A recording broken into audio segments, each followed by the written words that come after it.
Olá, seja muito bem-vindo ao canal Paralelo Metafórico, meu nome é Daniel. Bom, finalmente chegamos aos 100 mil inscritos e eu gostaria de agradecer imensamente a cada um de vocês que me ajudaram a atingir essa meta. Essa vitória é de todos nós.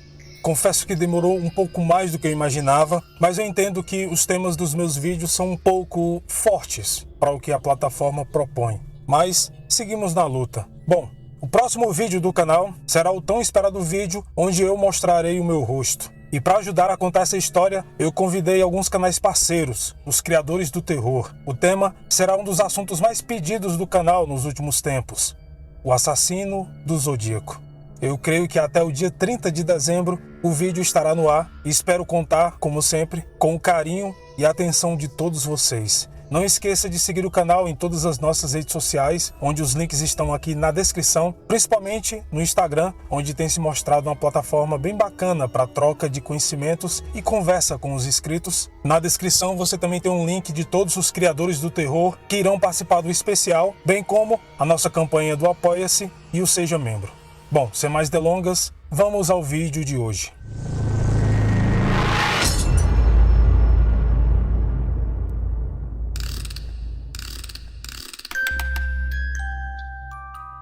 A morte é claramente parte da experiência humana. No entanto, a experiência da morte para crianças depende muito dos costumes sociais e discursos de suas culturas em torno do tema, das práticas funerárias, das crenças relacionadas à vida após a morte e das normas de luto da época. Qualquer compreensão da experiência de crianças com a morte deve começar com o grau em que essas crianças são expostas ou protegidas da realidade.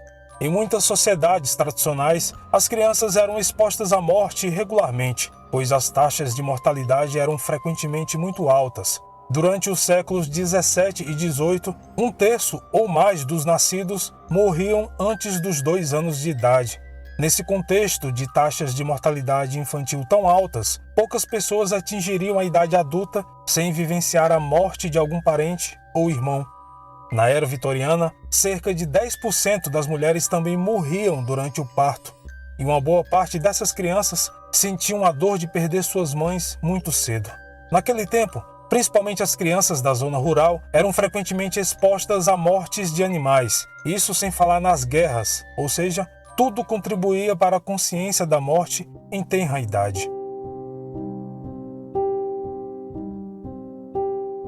Durante a Era Vitoriana, que foi do ano de 1837 a 1901, além das costumeiras bonecas com as quais as meninas brincavam de tomar chá, em certas ocasiões elas recebiam kits de morte, tudo o que uma futura mulher poderia precisar para praticar a execução de um funeral ou velório. O kit de morte incluiria uma boneca com roupas pretas de luto e um pequeno caixão. A menina então vestia a boneca e colocava para visitação dentro de um pequeno caixão, com toda a pompa e glória de um funeral real daquele tempo. Inclusive, era normal que as crianças simulassem a dor dos enlutados e chorassem durante o funeral da boneca. Hoje em dia, isso pode parecer demais para se pedir a uma criança, mas na Era Vitoriana, até meados do século XX, havia uma grande probabilidade disso acontecer. Então, nada mais natural para o pensamento daquele tempo que as meninas organizassem não só festas de chá para suas bonecas, como rituais de morte. Mas não eram só as crianças que tinham as suas próprias bonecas destinadas para o luto. Na verdade, elas eram muito famosas naquele período, principalmente porque a morte era uma parte comum na vida diária. E essas bonecas muitas vezes eram modeladas a partir de um bebê ou criança pequena que havia falecido. E elas começaram a ser incorporadas ao processo de luto daqueles que podiam pagar para terem a imagem física da sua criança. Extremamente realistas para sua época, as bonecas vitorianas de luto eram caracterizadas por sua representação surpreendentemente precisa do falecido. Essas efígies, em tamanho natural, eram tradicionalmente feitas de cera, usavam as roupas do falecido e tinham o seu interior preenchido com areia, que davam aos pequenos corpos o peso e a textura adequados. Às vezes, elas eram personalizadas ao extremo, onde os artesãos usavam o próprio cabelo da criança falecida. Como as bonecas pequenas e realistas eram frequentemente exibidas deitadas, a parte de trás de suas cabeças eram achatadas para descansar com mais facilidade em superfícies duras, mas seus rostos eram vazios e sem emoção, pois suas pálpebras permaneciam fechadas para imitar um corpo sereno e em repouso. As famílias enlutadas muitas vezes exibiam as representações de seu filho falecido durante o velório e colocavam as bonecas em seu túmulo após o enterro. No entanto, em raras circunstâncias, a família levava a boneca para casa após o funeral, deixando a boneca para descansar no berço do bebê, trocando e cuidando dela como se fosse uma criança real.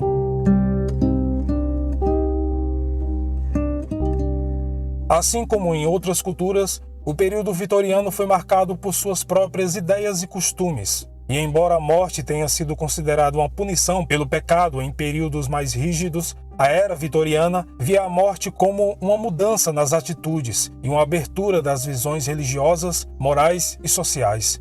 Com o tempo e com a mudança de opiniões sobre a morte, surgiram novas práticas. As pessoas começaram a se vestir com roupas sombrias e realizarem cerimônias fora de casa, colocando os corpos para descansar em cemitérios. Em vez de apenas uma cruz para marcar o último local de descanso, as famílias começaram a deixar os túmulos de seus filhos com lápides mais elaboradas. Embora as cerimônias e as práticas variassem muito dependendo da classe social, o período vitoriano parecia ver um reconhecimento mais aberto da morte e do luto. Com o passar dos anos e dos séculos, as bonecas de luto perderam o uso popular. Embora as bonecas vitorianas tenham sido criadas com o objetivo de oferecer conforto, seus elementos mais assustadores e perturbadores se tornaram foco de filmes e séries de terror. Novas versões dessas bonecas aparecem na TV e nos cinemas, como é o caso do perverso boneco Chuck e da assustadora Annabelle. Portanto, embora o período vitoriano possa não ter visto suas bonecas como algo assustador, os fãs de terror em todos os lugares ainda dão um amplo espaço para a crença de bonecas possuídas e aterrorizantes nos dias de hoje. Bom, este foi o vídeo de hoje. Muito obrigado pelo carinho e atenção de todos. E como sempre, nos vemos nos comentários. Até mais.